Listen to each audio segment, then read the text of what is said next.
మా భీష్ముడి గురించి చెప్పమ్మా. భీష్ముడు శంతన మహారాజు గంగాదేవి పుత్రుడు. హుహు. శంతన మహారాజు రాజైన తర్వాత అట్లా వేటకెళ్తాడు. వేటకెళ్ళినప్పుడు అక్కడ గంగాదేవిని చూస్తాడు. ఆమె చాలా బాగుంది, సౌందర్యంగా ఇంత చక్కగా ఉంది అని ఆమె దగ్గరికి వెళ్ళి మనిద్దరం వివాహం చేసుకుందామని అడుగుతాడు. అడిగితే అందుకు ఆమె ఒప్పుకుంటుంది, కానీ ఒక షరతు పెడుతుంది. నేనేం చేసినా కానీ నువ్వు అభ్యంతరం చెప్పకూడదు. నువ్వు ఎప్పుడైతే అభ్యంతరం పెడతావో అప్పుడు నేను వెళ్ళిపోతాను అని చెప్తుంది. అందుకు ఒప్పుకుంటాడు. ఒప్పుకొని వివాహం చేసుకుని ఇంటికి రాజ్యానికి తీసుకొస్తాడు. కొంతకాలానికి వాళ్ళకు ఒక కుమారుడు జన్మిస్తాడు. జన్మిస్తే కుమారుని తీసుకెళ్ళి గంగలో కలిపేస్తుంది. కానీ మాట ఇచ్చాడు కదా శంతని మహారాజు, నేను ఏమి అడ్డు చెప్పానని. బాధపడతాడు కానీ ఏమన్నాడు. అట్లా 7 మందిని అలాగే పుట్టడం, గంగలో కలపడం అలా జరుగుతూ ఉంటుంది అన్నమాట. ఆ 8వ కుమారుడు జన్మించిన తర్వాత కూడా ఆమె తీసుకుని వెళ్తుంటుంది. అప్పుడు శంతన్ మహారాజు బాధతో ఇంకా అడ్డు చెప్తాడు. గంగాదేవి, ఏంటి ఈ కుమారుణ్ణి కూడా తీసుకెళ్ళి గంగలో కలపాలని చూస్తున్నావా అని. అప్పుడు ఆమె, నేను ఈ కుమారుని గంగలో కలపను, నేను నాకు వ్యతిరేకంగా మాట్లాడావు కాబట్టి నేను వెళ్ళిపోతున్నాను, ఈ కుమారుణ్ణి పెంచి పెద్ద చేసి నీకు అప్పగిస్తానని మాయమైపోతుంది. ఆ కుమారుడే తర్వాత ఏమవుతాడు? ఆ కుమారుణ్ణి తర్వాత మళ్ళీ యుక్త వయస్సు వచ్చిన తర్వాత తీసుకొని వచ్చి అప్పగిస్తాడు. కుమారుని చూసి సంతోషంగా తీసుకొని వెళ్ళిపోతాడు. దేవవ్రతుడు ఆయన పేరు. వాళ్ళు కొద్ది రోజులు కొంతకాలం జరిగిన తర్వాత మళ్ళీ నది దగ్గరికి వస్తాడు శంతని మహారాజు. వచ్చినప్పుడు అక్కడ పడవలో ఒక ఆమె ఉంటుంది. ఆమెను చూస్తాడు. ఆమె పేరు సత్యవతి. పడవ నడిపెట్టే వాళ్ళు అనమాట. ఆమె దగ్గరికి వెళ్ళి ఆ పడవలోనే నది ఒడ్డు దాటుతూ ఆమెను వివాహం చేసుకుంటానని అడుగుతాడు. ఆమె మీద ఇష్టపడి అడిగితే ఆమె మా తల్లిదండ్రులను అడగాలి, నాకైతే ఇష్టమే అని చెప్తాడు. వాళ్ళ తల్లిదండ్రుల దగ్గరికి శంతన మహారాజు వెళ్ళి అడుగుతాడు. అడిగితే తల్లిదండ్రులు ఒక షరతు పెడతారు. నా కుమార్తెకు జన్మించే కుమారులు మాత్రమే రాజు కావాలి. నీకు ముందుగా ఒక కుమారుడు ఉన్నాడు మాకు తెలుసు, కానీ నా కుమార్తె జన్మించిన వాళ్ళు రాజు అయితే చేసేటట్లయితేనే నేను నా కూతుర్ని మీకు ఇచ్చి వివాహం జరిపిస్తాను అంటాడు. ఇంకా అది జరగదు కదా, కుమారుడు ఉన్నాడు కాబట్టి బాధతో వచ్చేస్తాడు. ఎందుకు తన తండ్రి ఇలా బాధపడుతున్నాడని దేవవ్రతుడు వేరే సైనికులు వాళ్ళ ద్వారా తెలుసుకుంటాడు. తెలుసుకొని అక్కడికి వెళ్తాడు.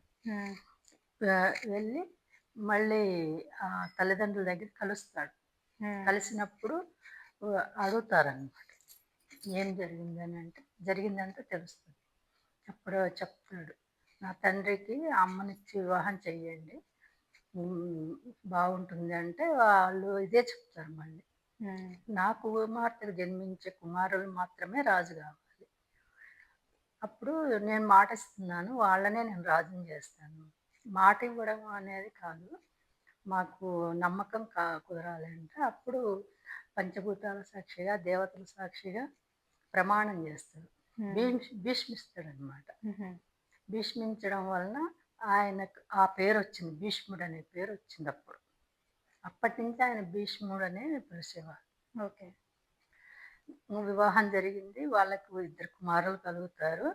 వాళ్ళు 2 కుమారులు కలిగిన తర్వాత ఈయన శంతన మహారాజు పెద్దవాడు అయిపోతున్నాడు కదా. అప్పుడు కుమారుణ్ణి, ఇప్పుడు భీష్ముడిని పిలిచి, ఆయన నాకు కోరిక తీర్చడానికి నువ్వు ఇట్లా వివాహం చేసి భీష్ముడిగా మారిపోయావు కాబట్టి నీకు చనిపోయేది ఆయనకు ఒక వరం ఇస్తాడు. నీవు ఎప్పుడు కోరుకుంటే అప్పుడు మాత్రమే చనిపోయే వరాన్ని నీకు ప్రసాదిస్తున్నానని చెప్పి చనిపోతాడు అనమాట. భీష్ముడు తమ్ముళ్ళకి యుక్త వయసు వచ్చింది కదా, వాళ్ళకి వివాహం చేయాలని చూస్తుంటాడు. ఎక్కడైనా రాజ్యంలోని పిల్లల్ని చూడాలనేసి. అప్పుడు వాళ్ళకి తెలుస్తుంది, కాశీరాజు కుమార్తెలు 3 ఉంటారు అమ్మాయిలు. వాళ్ళ 3 వాళ్ళకి స్వయంవరం ప్రకటించి ఉంటారు. ఆ స్వయంవరం కానీ వీళ్ళకు కబురు పెట్టరు, ఆహ్వానం పంపరు. మాకు ఇంత పెద్ద రాజ్యం అయింది మాది, మాకు ఆహ్వానం పంపరా అని భీష్మునికి కోపం వస్తుంది. వచ్చి వెళ్తాడు అక్కడికి. వెళ్ళి వాళ్ళకు యుద్ధం చేస్తాడనమాట. హ్మ్. అంటే బాగా అక్కడున్న రాజులను అందరినీ ఓడించి వాళ్ళ ముగ్గురిని తీసుకొని వచ్చేస్తాడు అమ్మాయిల్ని.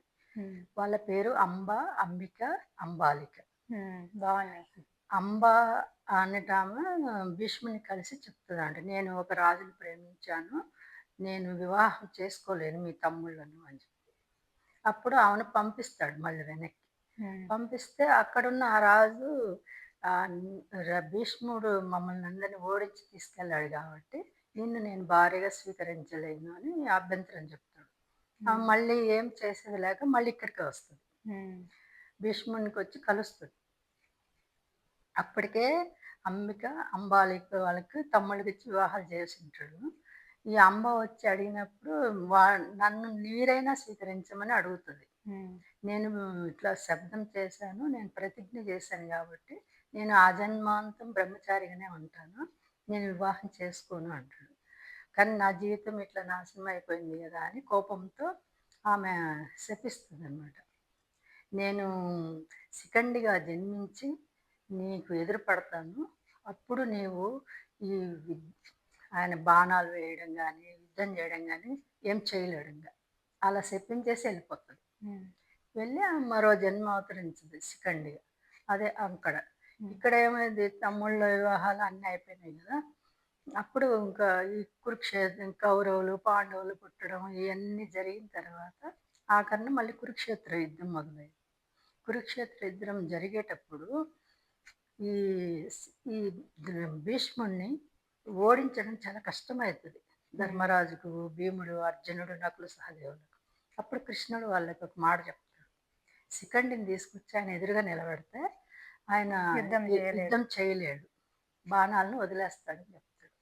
అది విన్న వెంటనే వాళ్ళు శిఖండిని ఆ యుద్ధం జరిగే మరుసటి రోజు శిఖండిని తీసుకొచ్చి నిలబెడతారు. ఆమె ఆ శిఖండిని చూడంగానే ఈయన బాణం వదిలేస్తాడు. అన్ని వదిలేయంగానే బాణం వేస్తారు. బాణం వేస్తే ఆయన పడిపోతాడు.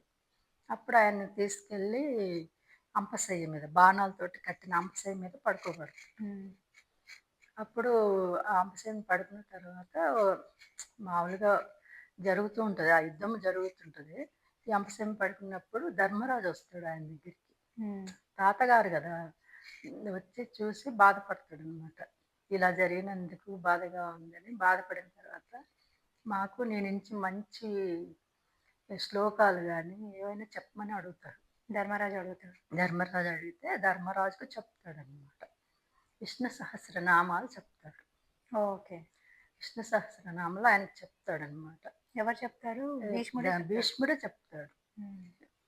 అదే అట్లా ఆ రోజు ఆ విష్ణు సహస్రనామాలు అప్పటి నుంచే ప్రాచుర్యంలోకి వచ్చాయని చెప్తారు. మన కథల ద్వారా తెలుస్తుంది. తర్వాత కృష్ణుడు వస్తాడు ఇదంతా అయిపోయిన తర్వాత. కృష్ణుడు వచ్చినప్పుడు బాధతో వాసుదేవ నేను ఏ పాపము చేయలేదు కదా! అయినా నాకు ఈ అంపశయ్య మీద పడుకొని ముళ్ళులు కుచ్చుకుంటూ బాణాలు సూదిగా ఉంటాయి కదా! కుచ్చుకుంటూ ఇంత బాధపడుతున్నాను. నాకు జన్మలలో ఉన్నదన్నీ నాకు గుర్తున్నాయి. కానీ నేను ఎప్పుడు ఏ తప్పు చేయలేదు అంటాడు. అప్పుడు కృష్ణుడు చెప్తాడు. ఇప్పుడు నువ్వు 10 జన్మల వరకు ఏ తప్పు చేయలేదు. కానీ అంతకుముందు జన్మలో నువ్వు ఒక రాజువు.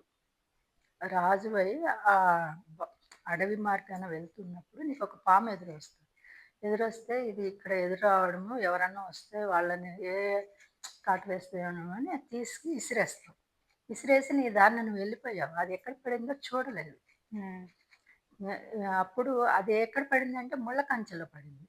ఆ ముళ్ళ కంచెలో నుంచి బయటపడాలని ఎంత ప్రయత్నించినా ముళ్ళు కుచ్చుకుంటున్నాయి దానికి. కానీ బయటపడలేకపోయింది. అది ముళ్ళు గుచ్చుకొని బాధతో ఆఖరిన నన్ను ఎవరైతే ఇలా చేశారో వాళ్ళు కూడా ఇలాగే ముళ్ళు గుచ్చుకొని చనిపోవాలని శపించి చనిపోతుంది. అది ఇప్పుడు అది దానివల్ల ఇది జరిగింది. ఇంతవరకు చేసిన పుణ్యం అంతా ఇప్పటి వరకు ఉంది.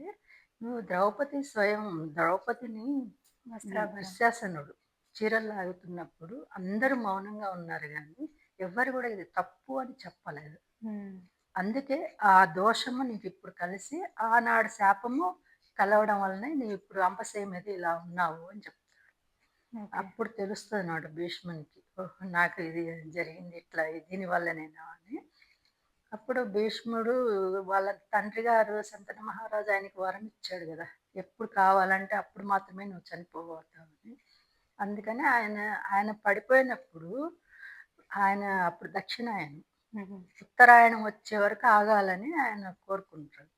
ఎప్పుడైతే ఉత్తరాయణం వస్తుందో, ఉత్తరాయణం వచ్చిన తర్వాత ఏకాదశి రోజు ఆయన నిర్యాణం చెందుతాడు. అంటే చనిపోతాడు. ఓకే. అందుకనే ఆ రోజును ఆహ్, భీష్మ ఏకాదశి అని ఇప్పటికీ మనం జ జరుపుకుంటాం. ఆ! జరుపుకుంటారనమాట. ఓకే. ఇది భీష్ముని కథ. థ్యాంక్ యూ అమ్మా.